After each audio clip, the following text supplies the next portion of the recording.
con ustedes a la economista Fiorella Molinelli, que les va a hacer la presentación de este estudio.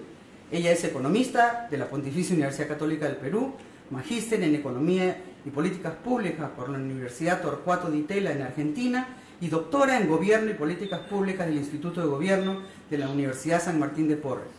Ha participado en el diseño de reformas institucionales para fomentar la inversión y promover el desarrollo de diversos sectores productivos del país, especialmente en el sector energía. Ha ejercido altos puestos en la función pública como en OCIPTEL, en OCINERMIN, en el Congreso de la República.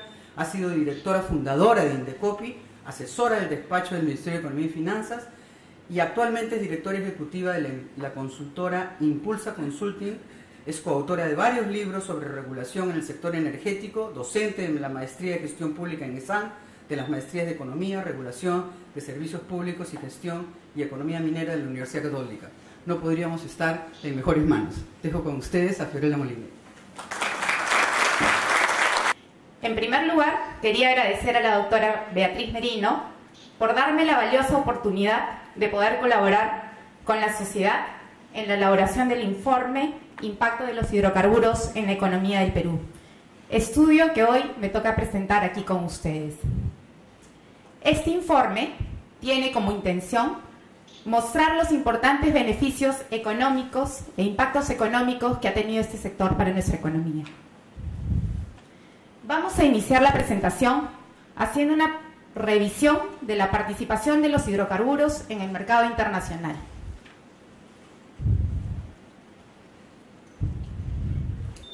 Como pueden observar en la lámina, los hidrocarburos han sido y son la fuente principal de energía primaria en todo el mundo.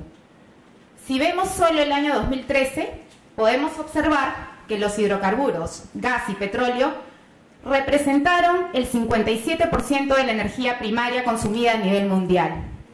El petróleo fue la principal fuente de energía con el 33%, seguida por el carbón, 30%, y en tercer lugar el gas natural con 24%.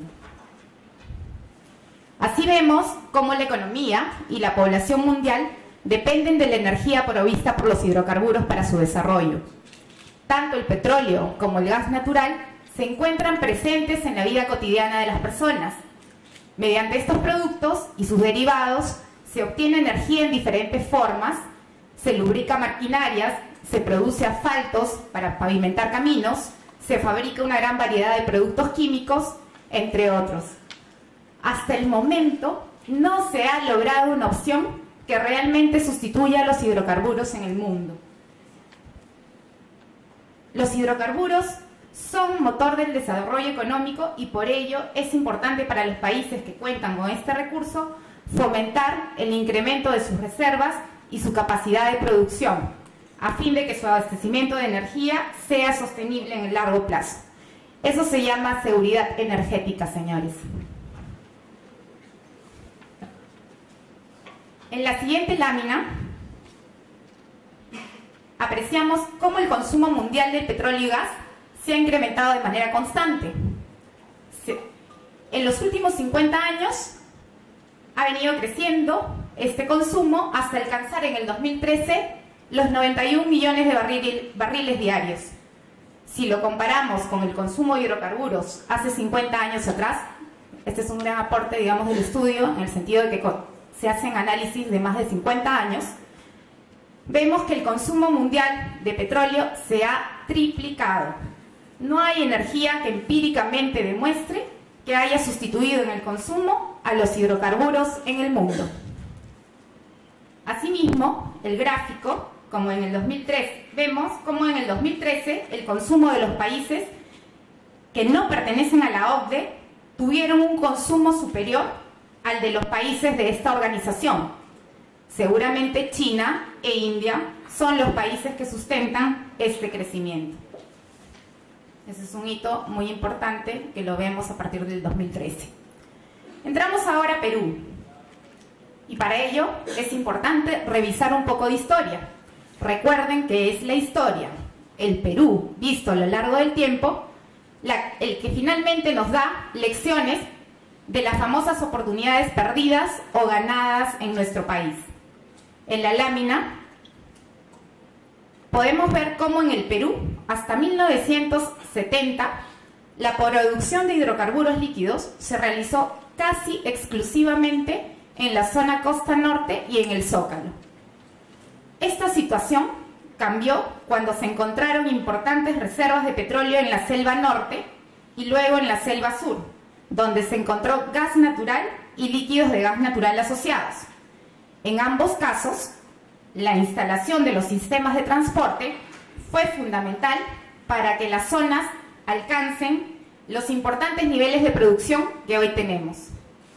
Como vemos en el gráfico, el oleoducto norperuano y el poliducto central Camisea son dos proyectos emblemáticos en los que se demuestra que cuando el Estado ha promovido decididamente la inversión en el sector como parte de sus políticas públicas, los impactos en el crecimiento de la producción nacional han sido muy significativos, generando una serie de beneficios al país.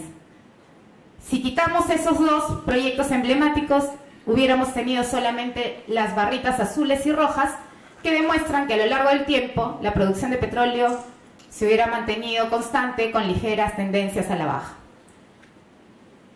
También vemos que la producción de petróleo y líquidos de gas natural para el 2013 alcanzó los 168.000 barriles diarios. 68% son líquidos, de los cuales 68% son líquidos y 32% es petróleo crudo. Claramente, la producción de crudo, si vemos las barritas verdes, la famosa ola verde que viene del proyecto oleoducto norperuano, la tendencia del petróleo crudo es a la baja, pasando de 195.000 barriles diarios en 1983 a 63.000 barriles diarios en el 2013, mientras que la producción de líquidos de gas natural se ha incrementado a 105.000 barriles diarios para el mismo año, producto del proyecto Camisea. En la siguiente lámina se aprecia cómo la producción fiscalizada de gas natural en el 2013 alcanzó los 1.180 millones de pies cúbicos diarios, 23 veces superior a la registrada en el 2003, que fue de 51 millones, la cual, como ustedes conocen, fue impulsada por la producción del proyecto Camisea. ¿Qué potencial tiene nuestro país? ¿Cuántas son sus reservas? Como se aprecia, el Perú cuenta con un potencial de reservas y recursos de hidrocarburos líquidos que suman los 11.600 millones de barriles, mientras que las de gas natural suman los 105 trillones de pies cúbicos. Solo las reservas probables, posibles y recursos suman 5.263 millones de barriles en petróleo crudo y 4.722 millones de barriles en líquidos de gas natural, ubicados principalmente en la selva. Las reservas probables, posibles y recursos en gas natural ascienden a 90.2 trillones de pies cúbicos. Por otro lado, las reservas probadas de hidrocarburos líquidos al 2013 sumaron los 1.617 millones de barriles, mientras que la de gas natural fueron de 15 trillones de pies cúbicos. Esta situación muestra la oportunidad que tiene el Perú de desarrollar nuevos campos de producción, especialmente en la selva, para lo cual se necesita la acción decidida del Estado para apoyar a este sector. En relación al destino del consumo, el 64% de los combustibles derivados del petróleo se destinó a la industria del transporte. Y sabemos todos que el transporte es un aspecto clave para lograr aumentar la competitividad del país. Como vemos en la siguiente lámina, el Perú es actualmente un país importador de crudo. En el 2013 se importó 84.000 barriles diarios de crudo, equivalente a 3.355 millones de dólares. mientras que las exportaciones fueron de 14.000 barriles diarios, equivalentes a 538 millones de dólares. El 50% del petróleo crudo viene del Ecuador, por el que se pagan aproximadamente 1.541 millones. El petróleo crudo y el diésel mostraron un saldo de balanza comercial negativo, cuyo valor de sustitución por productos nacionales hubiera sido del orden de los 31.600 millones de dólares. El diésel es el derivado del petróleo que más se consume y representa cerca del 50% del consumo. El GLP es el segundo combustible derivado del petróleo más consumido.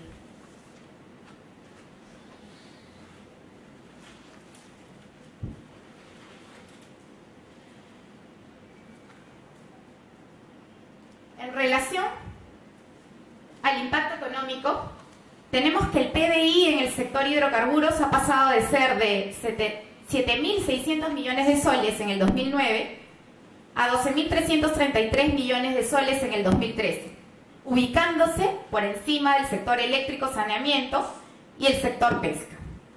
Para el periodo 2008-2013, este sector ha generado un valor acumulado de 63.442 millones. Es decir, deja un aporte importante para nuestra economía.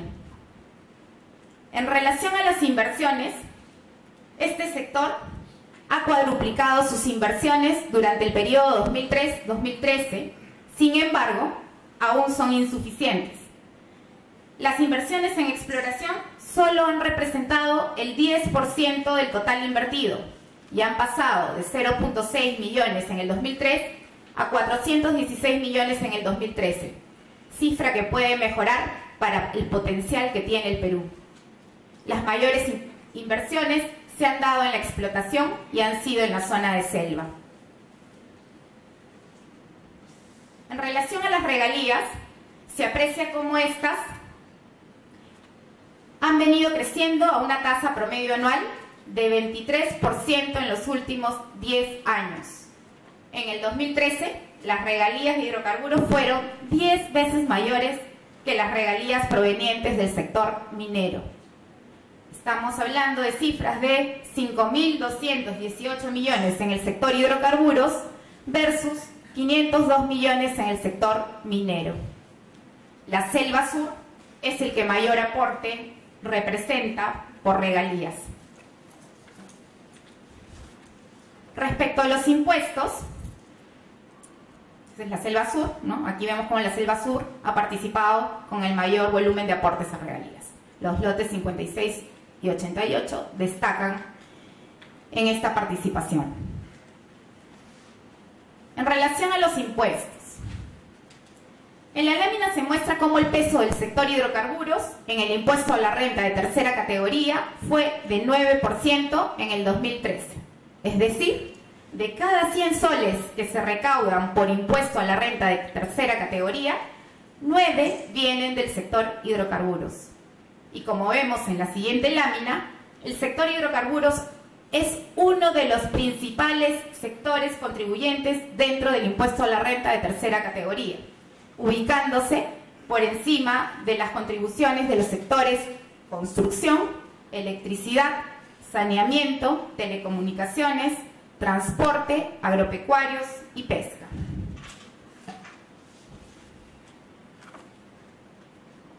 En relación al canon y sobrecanon petrolero, podemos ver que este ha generado un valor acumulado para el periodo 2003-2013 de aproximadamente 8.945 millones de soles. Para el año 2013, del total del canon y sobrecanon petrolero, que fue de 1.393 millones, el 47% fue transferido a Piura, el 27% a Loreto, el 15% a Tumbes y el 10% a Ucayali.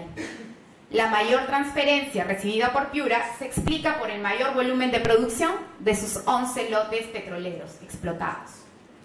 El canon y sobrecanon petrolero tienen una importante participación en los ingresos corrientes en los departamentos en donde éste se extrae.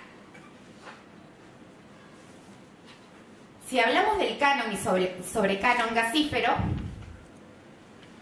esta lámina nos muestra la participación del canon y sobrecanon sobre los ingresos corrientes de los recursos donde estos se extraen. Si ustedes ven, el canon y sobrecanon son la principal fuente financiadora de presupuestos en las regiones donde este se extrae. Para el caso de Piura representa aproximadamente el 42%, para el caso de Loreto 41% de los ingresos totales, pero si hablamos de los ingresos corrientes, estamos hablando del orden de casi el 60% para Piura, casi el 55% para Loreto, y 37 y 83% para Ucayali y Tumbes. Respecto al canon gasífero, este representó el 84.4% de los ingresos corrientes que recibió la región Cusco durante el año 2013. Entonces, ¿son los hidrocarburos importantes para el país? Sí. ¿Son una fuente importante generadora de ingresos y oportunidades para el país? Sí. Por ejemplo, en regalías se podría financiar, tan solo con las regalías, 841 colegios de alto rendimiento, 1.134 hospitales de alta complejidad.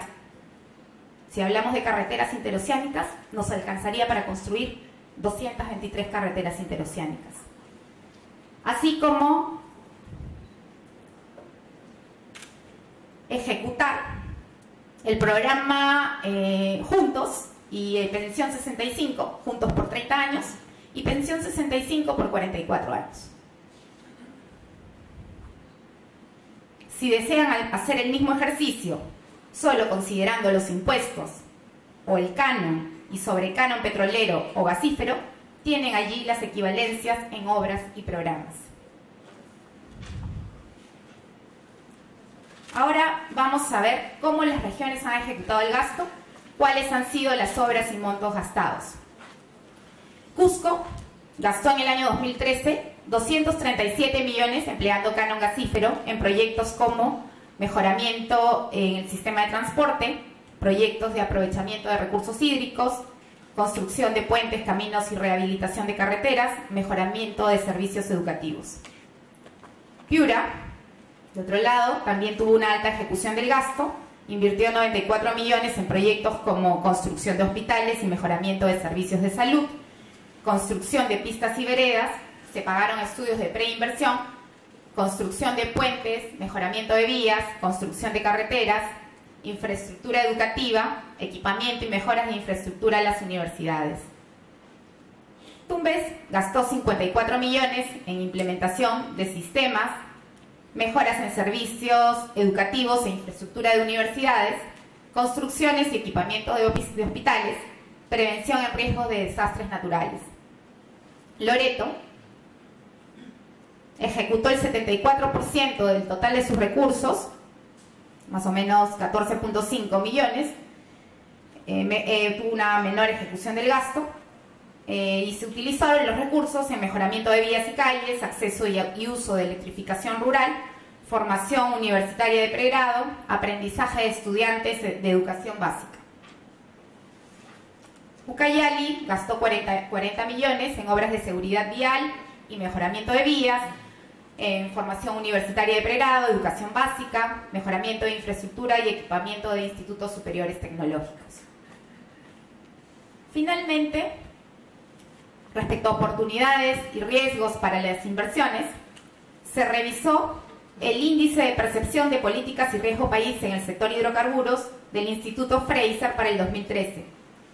Y para ese año el Perú se ubicó en la posición 106 de 157 jurisdicciones del ranking, habiendo bajado de lugar respecto al año 2012, cuya posición para ese año, 2012, fue de 94. A nivel de América Latina, el Perú se encuentra en la 8ª posición, y para mejorar la percepción del riesgo país es necesario actuar sobre los siguientes aspectos, como ven en la siguiente lámina. Aspecto social, asociado a las disputas territoriales, ¿no? Evitar la incertidumbre generada por reclamos no resueltos de etnias nativas y comunidades es una de las principales preocupaciones a nivel global, mundial y de la región, que aún están pendientes en la agenda. La regulación ambiental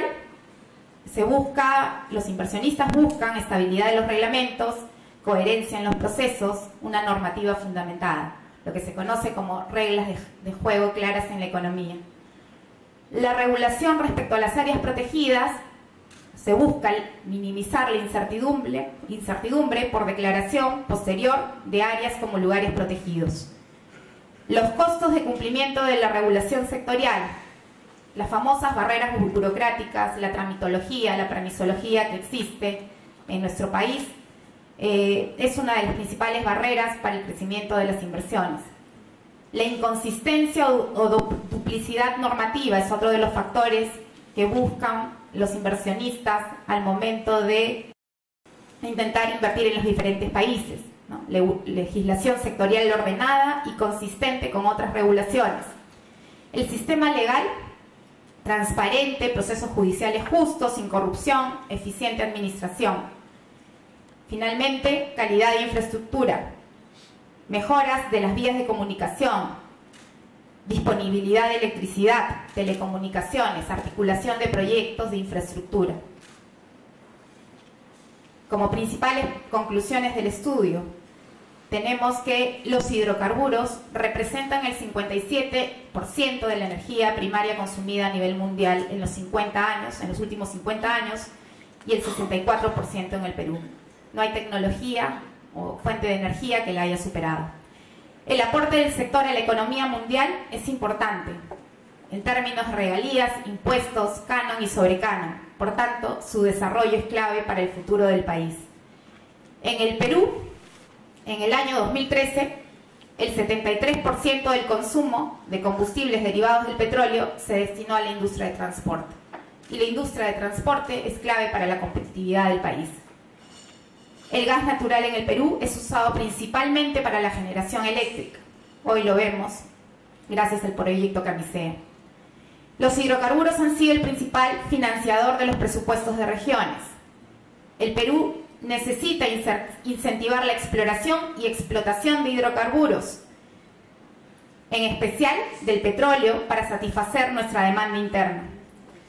Se debe convertir al Perú en un país atractivo para la inversión petrolera, creando mejores condiciones que otros países para la explotación. Por ello, merece la pena tener un viceministerio de hidrocarburos con visión política técnica que, junto con Perupetro, impulse la reorganización de permisos y entidades. En ese contexto, señores, no dejemos perder nunca las valiosas oportunidades que tiene nuestro país para crecer. No dejemos nunca que el Perú sea un mendigo sentado en un banco de oro, como lo dijo alguna vez Antonio Raimondi. Permitamos que el Perú sea testigo de nuevos descubrimientos y se vuelva exportador neto de hidrocarburos, siempre en armonía con el medio ambiente y las comunidades. Muchas gracias.